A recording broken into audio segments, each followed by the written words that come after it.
programa aqui traz até você, internauta e telespectador, a oportunidade de conhecer um pouco mais sobre as autoridades da nossa região.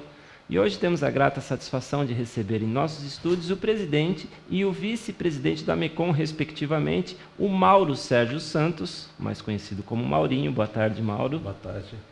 E o Armando Gonçalves, mais conhecido como Armandinho. Boa tarde. Boa tarde, é um prazer recebê-los aqui em nossos estúdios. Olha, nós não somos dupla sertaneja, né? Não é Maurinho e Armandinho, mas é um prazer estar aqui. Mas deu aí até uma rima boa, né? muito bacana. Não é dupla sertaneja, mas suas origens são mais ou menos do... Eu diria que eu sou VIP. É VIP? Sabe o que é VIP ou não sabe? Não sei se o teu telespectador... Very important person. Não. Aí isso é muito chique. O VIP é o vindo do interior do Paraná. Eu sou uma pessoa vindo do Paraná em 1978. Meu pai trabalhava no Projeto Sanegrã. Eu morei em Jundiaí há um ano e depois o Projeto Sanegrã era em Santa Terezinha, que ligava a região metropolitana de São Paulo. Fui morar em Jandira e acabei morando lá. Isso com que idade? Com 5 anos de idade. Ah, ainda não se entendia muito bem por gente. Não, ainda estava entendendo como, aprendendo a respirar, E em 1985 eu começo a trabalhar numa empresa em São Paulo, na Brigadeiro Faria Luiz Antônio. Depois eu trabalhei na Luiz Antônio. E era uma produtora de vídeo. Produtora de vídeo. Ficando um bom tempo, fiquei até 1991. 91 saí, fui para o Sul, tentei retornar, enfim. 92 eu entrei no CREA, minha origem é CREA, muita gente me conhece como Maurinho do CREA. E eu fiquei de 92 a 2006 no CREA. E nesse período eu comecei a fazer campanhas políticas. Em 94 eu fiz a primeira, que foi o... Nunca própria?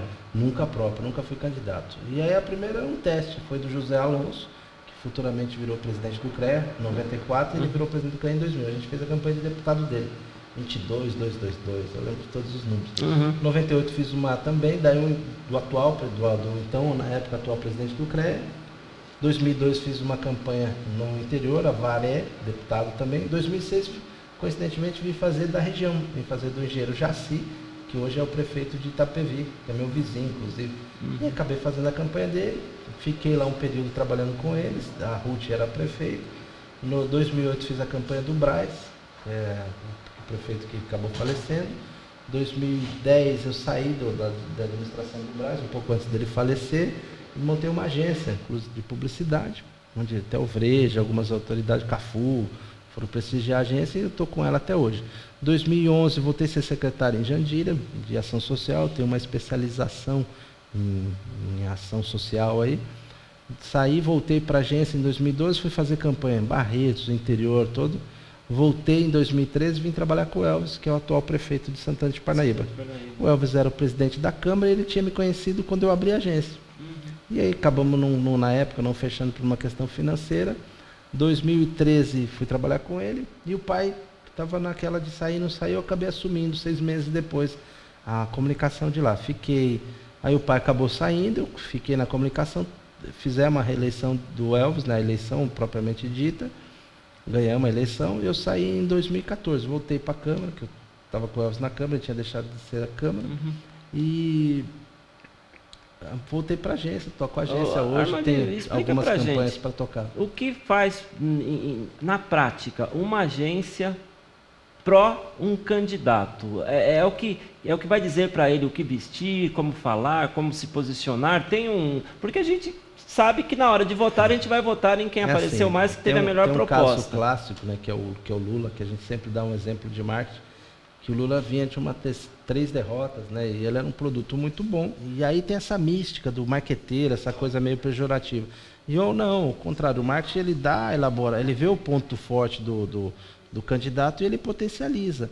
E isso foi feito com o Lula, e tanto que administrou, logrou êxito e foi um bom presidente. Então o que acontece? E aí tem essa coisa do marqueteiro, mas o marketing nada é mais do que o que a população quer, o que a pessoa quer. Então não é nada fora disso, não é o marketing. E aí, em 2013, 14, eu saí de ser secretário. E havia uma necessidade da imprensa, né? Você vê que a imprensa local ela é órfã. Eu defendo que a imprensa local precisa se agrupar, se aglutinar. E aí nasceu a associação. A gente criou uma associação. Já teve vários outros colegas aí no passado que tentaram fazer, fizeram e não tiveram êxito. Nós fizemos, o ano passado foi o primeiro prêmio da associação, que dá o prêmio para as pessoas que se destacam, para os políticos que se destacam. Inclusive tem algumas pessoas que dizem o seguinte, que não deveria dar prêmio para político. Nós, da imprensa, nós vivemos de pauta. Hoje, por exemplo, na Câmara de Osasco, hoje está sendo votado o aumento das cadeiras. Então, precisa estar alguém lá cobrindo. Perfeito. Então, o Jair Assaf é pauta, o prefeito Lapas é pauta, o Serjão de Carapicuíba é pauta. Então, eu entendo que o político é uma pauta. Então, nós precisamos, e a gente dá uma homenagem para eles e para os colegas da imprensa. Perfeito. Aqui de Osasco, eu tenho o Armando, que está já com a gente desde o início do projeto. Esse ano, a homenageada de Osasco foi a Ana Paula Rossi, pelo trabalho dela da rádio. E a gente está tentando se juntar, mostrar que a imprensa é desses escândalos todos, disso que está acontecendo. Até eu brinquei.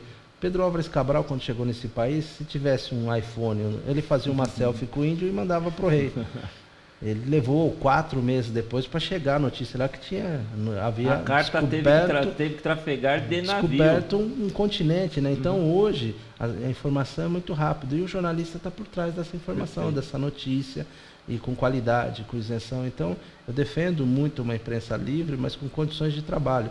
Por exemplo, eu sempre, não é uma crítica ao Sérgio, o prefeito de Carapicuíba.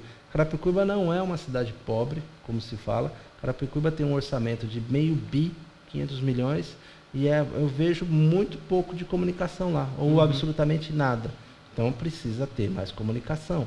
E você, Armando, essa parte toda, essa explanação do que acabamos de ter sobre o lado operacional da coisa, você conhece o lado jurídico disso tudo que foi falado? E antes de responder essa pergunta, eu gostaria que, assim como o Maurinho fez, você desse uma pincelada na sua trajetória. Ah, sim. Primeiramente, quero agradecer aqui à TV Osasco, a todos os telespectadores por essa oportunidade também. Enfim, o Armando nasceu na cidade de Osasco, uma cidade que eu amo, conheço bastante a história da cidade, sou muito feliz em ser osasquense. E nasci ali na redondeza do Jardim Veloso, Jardim Santo Antônio, sempre morei ali, fui criado lá e comecei a trabalhar muito cedo, aos 12 anos de idade, já trabalhava num depósito de materiais para construção, MGS, e dali eu trabalhei 2 anos, depois fui conhecer São Paulo, fui office boy durante 5 anos, trabalhei muito, conheci, amadureci muito. Depois eu fui trabalhar na área de telemarketing, depois eu fui trabalhar no banco, tive o prazer de trabalhar no Banco Bradesco. No Bradesco, que área que você trabalhou? Eu trabalhei no Telebanco. Telebanco. Isso, aqui em Osasco. Na Cidade de Deus mesmo, na Matriz. Isso. Eu comecei em São Paulo, mas depois eu me transferi. Foi transferido para a Matriz. Isso. Depois disso, a minha vida sempre foi política, sempre gostei muito. Me formei em Direito em 2005. Eu costumo dizer que eu me apaixonei pelo direito. O que significa a minha vida sempre foi política? Isso é o quê? É o carisma, é o magnetismo que você sente, que as pessoas se atraem a você? Ou como uma pessoa diz assim, nasci para ser político? Eu entendo que eu nasci para ser político, sim, porque eu sempre me inteirei, até mesmo criança, nos assuntos que ocorriam na cidade, como que as coisas funcionavam nos bastidores, entendeu? Legal. Então você consegue enxergar algo que vai além daquilo que a sociedade vê. Não, e inclusive o que é mostrado para a sociedade, porque existe uma diferença muito grande entre o fato e o que é mostrado para a sociedade. Exatamente. Então, o que aconteceu? Eu me apaixonei pelo direito, casei com jornalismo. Depois disso, também fui líder nacional de um partido político, fui secretário-geral nacional da juventude de um partido político, e aí eu pude enxergar a política nas 3 esferas, né? Municipal, estadual e nacional. Legal. E este assunto que o Armandinho está desculpa, Armandinho, que o Maurinho está nos colocando, você então tem o entendimento jurídico, porque isso tudo gera muito litígio, né? Porque quando tem 2 partes interessadas, 2 ou mais partes interessadas pelo mesmo objeto, gera muito litígio. E aí você se especializou em resolver, em esclarecer essas... Como que funciona um direito político? Qual é a ação de um advogado que trata desse assunto? Primeiro se trata de uma matéria de direito eleitoral. Então, quem fiscaliza isso é o Tribunal Regional Eleitoral. Perfeito. Ele que vem ditando as regras de como será aquele pleito, entendeu? Ele, enfim, cada eleição ela traz alguns posicionamentos diferentes. Isso A lei... tanto é sério que pode até impugnar uma candidatura, Exatamente. pode tornar inelegível alguém. Exatamente. Então, tudo isso passa pelo direito desta sua cadeira. Exatamente. Desde a prestação de conta do registro de candidatura, aquilo que você vai declarar que vai ser gasto durante a campanha e depois dela também. Além das regras em si de campanha, né? Como a questão da boca de urna, a propaganda ilegal, entendeu? Então tudo isso tem que ser avaliado. A questão da logomarca de campanha. Tem toda uma série de critérios aí, mas a sua ação, ela está mais voltada a, por exemplo, um candidato está sendo acusado de alguma coisa. Ele te contrata para defendê-lo, mas eu vou deixar essa pergunta para ser respondida logo após os comerciais, que o nosso tempo já está chegando nele. Fique aí, voltamos já.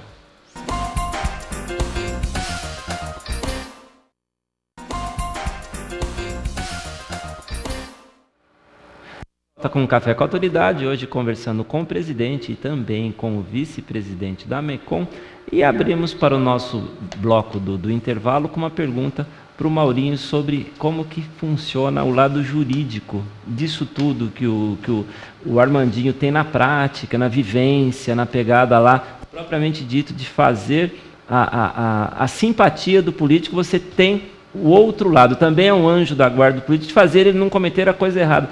E aí aproveita a pergunta, Armando, é proibido colocar cartaz na rua X. O concorrente vai lá e coloca o cartaz do outro concorrente. Como que fica esse litígio? Você entendeu? Eu sou vítima de mim mesmo. É proibido colocar o cartaz naquela rua. Aí o Zezinho vai lá e coloca um cartaz do Amaral naquela rua. Existe isto? Existe, e muito, simultaneamente, né, Mauro? O que acontece? Nós temos uma equipe, né, uma equipe jurídica, coordenada até pelo meu amigo, Dr. Francisco Márcio Balbino, que coordena a nossa equipe, a parte jurídica também. Uhum. Acontece o seguinte, existe a lei que estabelece as regras, são regras fixas e que devem ser cumpridas. Só que todo ano eleitoral, o TRE e até mesmo o TSE, eles editam algumas normas válidas apenas para aquela eleição. Tá. Entendeu? Então, o tamanho de placa, por exemplo, não é a lei que edita. Quem vai editar isso é o TRE. Entendeu? Então, isso vem sendo pautado. Tá. Então, por exemplo, as regras, eu ainda não tenho certeza, mas as regras já saíram, eu acredito, para as próximas eleições. Entendeu? Então, vai ser acompanhado. Aquilo a gente acompanha para vir aplicar na prática. Até a questão da internet, com o advento da internet, houve uma polêmica, se podia fazer site, se não podia, depois até colocou o sufixo do site com o nome do vereador, .ver.br, isso tudo parece que foi regulamentado, mas no começo se perderam um pouco nisso, né? Isso, exatamente. Então, o que acontece? É avaliar sempre os dois lados. Pode ter certeza que qualquer candidato que sair, quem vai fiscalizar ele é sempre o concorrente. Que seja um candidato de bairro, sempre vai ter uma outra equipe jurídica de um outro candidato que vai estar acompanhando passo a passo. E se houver a decência, a ética, a coisa flui bem, né? Esse caso que eu coloquei aqui é um caso extremo, pode até não ter como comprovar a legalidade, mas que é antiético sempre, né? Você fazer uma coisa buscando culpar o outro. Mas, senhores, o nosso programa ele tem uma dinâmica bastante grande, ele passa bastante rápido. Eu gostaria de saber um pouco mais sobre esta entidade da qual o Armandinho é vice-presidente e o Maurinho é presidente, que é a AMECOM. O que significa a sigla AMECOM? Nossa, esse não é dupla sertaneja, mas confunde. Eu, conversando com cada um por vez, eu jamais me confundiria, mas essa pergunta é para o Maurinho. Na realidade é a Associação Metropolitana de Comunicação, lá engloba todos os municípios aí da região oeste, né? E que nasceu com a falta, né? Com a necessidade de uma interação entre os colegas. Hoje a gente não tem um conselho, a gente não tem uma ordem, igual os advogados e tal. A gente tem um sindicato, que é lá em São Paulo, que não representa os problemas locais. E eu sempre sou um defensor, eu venho defendendo que as pessoas querem se ver na TV Osasco, elas querem assistir a programação, ela quer estar no Jornal do Fênix, no Jornal do Brejo, no Jornal Local. Elas querem estar ligadas a esse tipo de comunicação. Que a TV Globo tem uma audiência grande, é evidente, Mas os problemas de Osasco, a pessoa quer ver na sua TV local. Uma cidade com quase 1 milhão de habitantes, igual Osasco, 700, 800 mil habitantes, tem muita coisa para ser pautada. E os grandes anunciantes não fazem a comunicação com a gente. Então a imprensa local ela sofre para poder se manter por causa de uma dificuldade muito grande que é ter investidor, ter anunciante. O shopping faz a propaganda dele na rádio de São Paulo. Hoje eu tive na rádio aqui, na difusora do Rossi, da Ana Paula, no programa da Ana Paula Rossi, e eles enfrentam a mesma dificuldade. Então, assim, nós precisamos ter uma comunicação clara da região, que funcione claramente para todo mundo.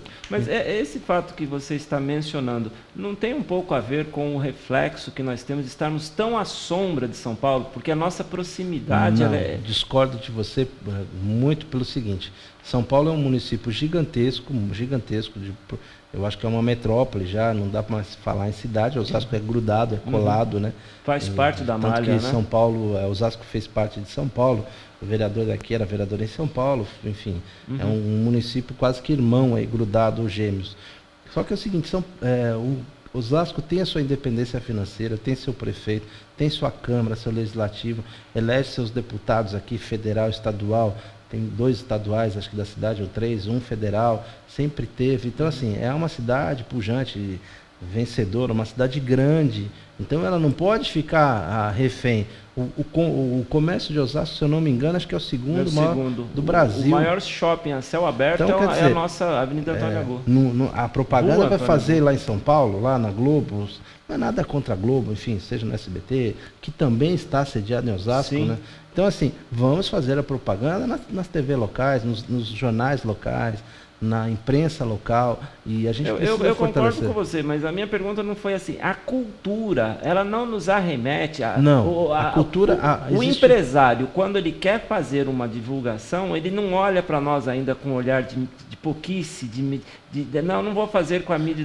Eu não sei o número de assinantes, mas um exemplo, você tem 50 mil assinantes, um exemplo. E a Globo tem, assiste 10 milhões. Mesmo que não seja o público-alvo dele, mas ele quer pulverizar, Eu sou especialista em marketing, isso é uma estratégia errada de marketing do anunciante. Perfeito. O anunciante tem que fazer, sim, o investimento dele, focado. As micro-regiões, elas dão resultado, sim. Quando você faz no jornal de bairro, as pessoas do bairro, poxa vida, ela vai ler a matéria porque ela vai se ver. Olha, a moradora mais antiga do bairro Rochidale, ela vai se ver ali. E isso não vai aparecer na Folha, no Estadão. Com isso que você fala, eu digo o seguinte, desculpa até se está sendo um pouco humor negro que eu vou dizer, apesar de não ser piada, mas se você tem um noticiário de que caiu um avião no Afeganistão e que bateu um ônibus na sua esquina, qual a matéria que você vai te atrair mais? Penso eu que o ônibus da esquina, porque ali pode estar um primo meu, um parente, amigo. Eu tenho um exemplo do shopping que explodiu. Eu fazia que repercussão. Eu fazia parte da equipe, eu fui uma das primeiras pessoas a chegarem no shopping. Estavam retirando gente ainda, porque eu era do CREA, precisava ter uma fiscalização de engenharia. Eu cheguei com os peritos para fotografar e tudo mais, eu era da assessoria de imprensa. E aquilo tem uma repercussão danada, assim, muito grande no momento. E aconteceu em Osasco. Sim. Então as pessoas estavam... Aí a grande mídia deu a devida cobertura porque era um fato notório, nacional, gritante, talvez internacional. Não era positivo, mas assim, Osasco não pode aparecer na grande mídia quando é negativo. Sim. Tem muita coisa boa acontecendo. Eu não sou morador de Osasco, eu defendo comunicação. Então tem muita coisa boa acontecendo. Eu não tenho vínculo com o prefeito ou com a cidade, mas eu defendo os colegas de profissão. Isso, a imprensa, ela depende do quê? De anúncio. Então o anunciante fica fazendo o anúncio em São Paulo e não faz na imprensa local. E isso enriquece mais a mídia lá de fora do que a mídia local. Deixa eu aproveitar e saber um pouquinho mais do Armando, como vice-presidente. Quais são a visão, a missão e os valores da MECOM?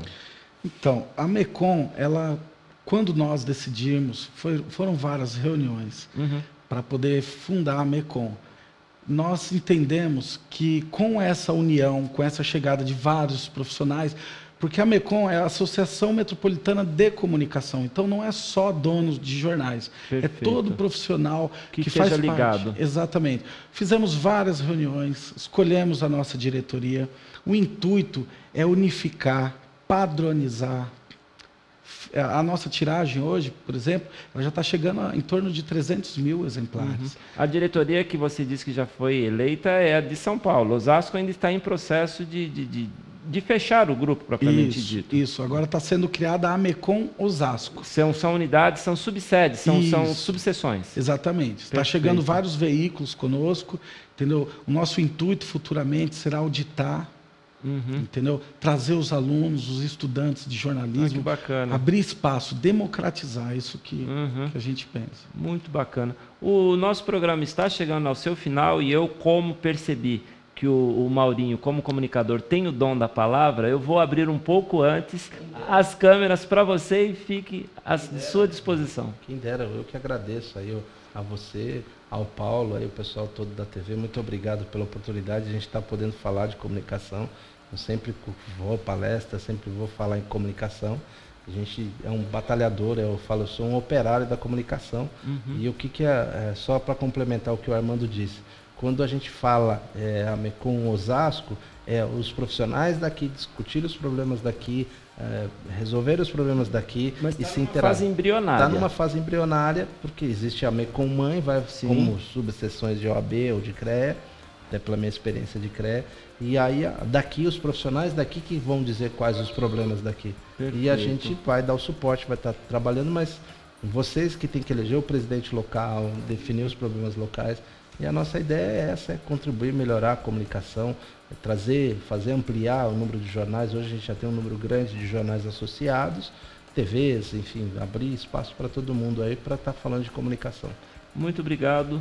As câmeras são suas, Armandinho. Primeiramente, quero agradecer a todos por essa oportunidade, a TV Osasco, deixar um abraço para o presidente Paulo Coutinho, um grande irmão.